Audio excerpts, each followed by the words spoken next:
A-1 Production, this is Deb. Hi, this is AJ from MFG.com. To whom am I speaking? This is Deb Snyder. Hi, Deb. Can you tell me the name of your company, please? This is A-1 Production Incorporated. Where are you guys located? We're in Kendallville, Indiana. The Great Midwest. Yeah, it's in the northeast corner of the state. Can you describe your company? Yeah, we do contract machining for a lot of different places that it's to the customer's print, and we work with a variety of materials. What industries do you serve primarily? We're spread out pretty well now. We're doing things for the natural gas industry, for construction and backhoes, a very slight amount for automotive, and some for the trucking industry as far as the suspension system on semi-trailers. Wow, that's pretty diverse.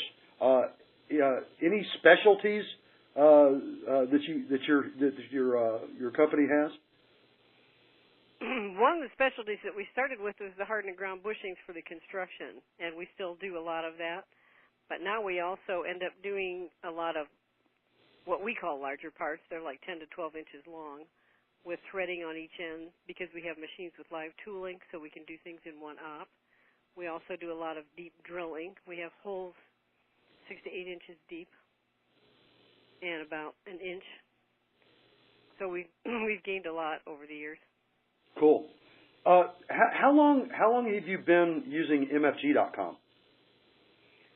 We had used it back in '94, and then we stopped for a couple of years, and then we started up again about 2003, I think.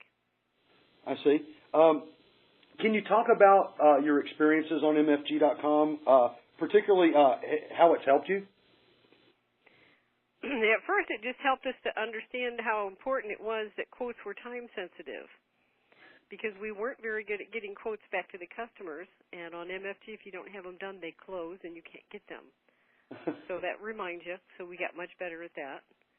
Also with the MFG, though, we've gotten into areas, and I was just counting up, I've got about 5 new customers I know that have been repeat business that are spread from California to Texas to New Jersey that I would have never thought of. And also, I'm doing work in industries I never would have thought of. So it sounds like you don't just win the awards through MFG.com, but you establish relationships that continue on outside the system.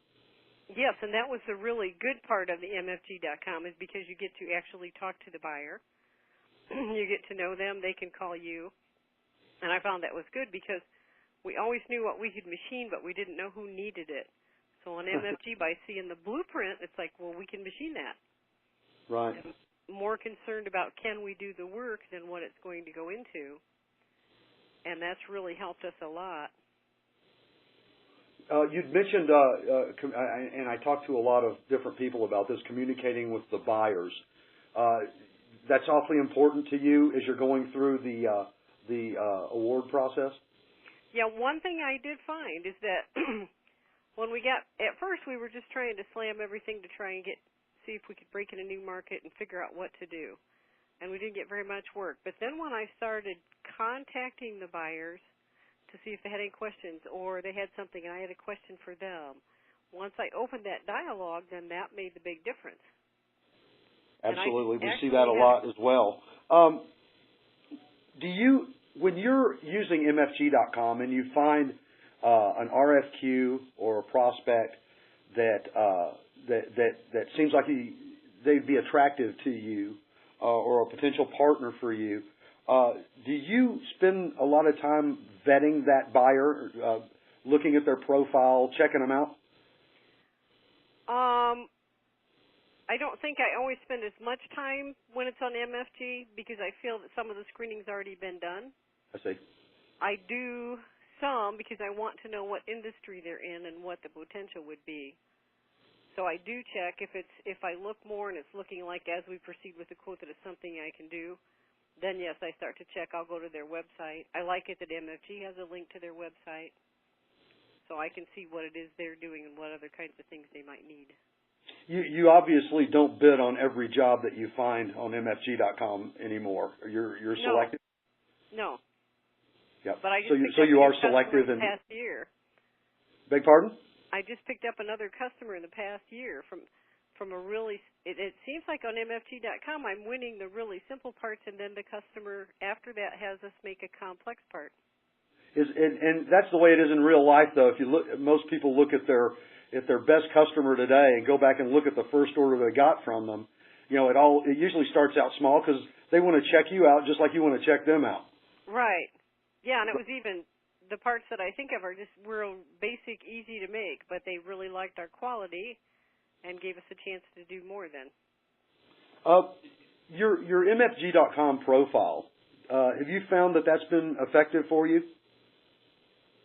Yes, because I have had contacts from people that said they saw me there, and I know that gets the name out more than just my website alone.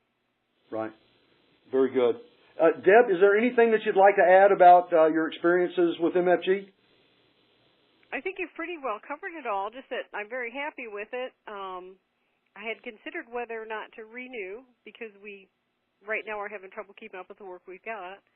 Right. But I think probably I'm going to renew because it's an ongoing thing and I still want to grow. And I know that'll help me do it. It's always the balance.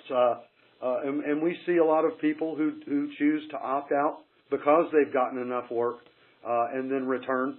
But whatever you decide to do, certainly good luck to you, and thanks for spending some time with me today. Thank you.